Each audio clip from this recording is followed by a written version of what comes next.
पुण्यासह नाशिकला पावसाचा रेड अलर्ट. मध्य महाराष्ट्र, विदर्भ आणि मराठवाड्यात मुसळधार ते अतिमुसळधार पावसाची नोंद. पुढील 24 तास अशीच परिस्थिती राहण्याची शक्यता. रविवारनंतर पावसाचा जोर हळूहळू कमी होण्याचा अंदाज.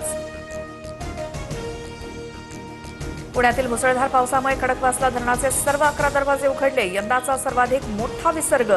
भिडेपूल पाण्याखाली. नदीपात्रातील रस्ता वाहतुकीसाठी बंद. तर एकतानगरच्या सोसायट्यांमध्ये पुराचं पाणी शिरलं. पालघरमध्ये जुलै महिन्यात आभाळ फाटल्यासारखा पाऊस. 20 जणांचा मृत्यू. 15,000हून अधिक घरांचं नुकसान.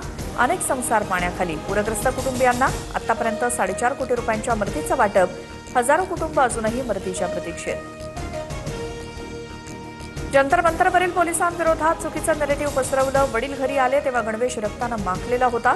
पत्रकार परिषद घेत दिल्ली पोलिसांच्या कुटुंबियांनी मांडली आपबीती. भाजपच्याच गुंडांकडनं पोलिसांवरती दगडफेक. पोलिसांना विद्यार्थ्यांच्या डोक्यात लाठ्या घालताना लाजा वाटल्या नाहीत का?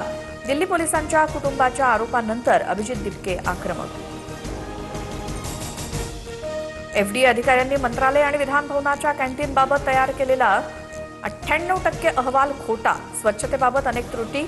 हायकोर्टाकडनं खरडपट्टी. मंगळवारपर्यंत खासगी आणि सरकारी आस्थापनांना सुधारण्याची वेळ. पुन्हा तपासणी होणार.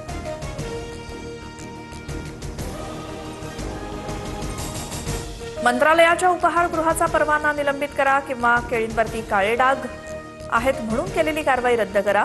खासगी आणि सरकारी आस्थापनांना वेगळा न्याय का? हायकोर्टाचा एफडीए अधिकाऱ्यांना इशारा. पुढील सुनावणी 6 ऑगस्टला होणार.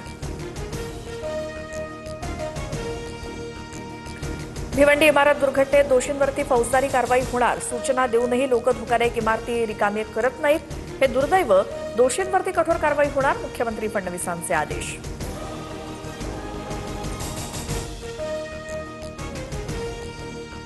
भिवंडी इमारत दुर्घटनेतील मृतांचा आकडा 10वर. 12 तासांहून अधिक काळापासून बचावकार्य सुरू. परवानगी न घेता दुरुस्तीचं काम सुरू होतं. दुर्घटनास्थळी पाहणीनंतर मंत्री गिरीश महाजनांची माहिती. मृतांच्या नातेवाईकांना आर्थिक मदत देण्याचं आश्वासन.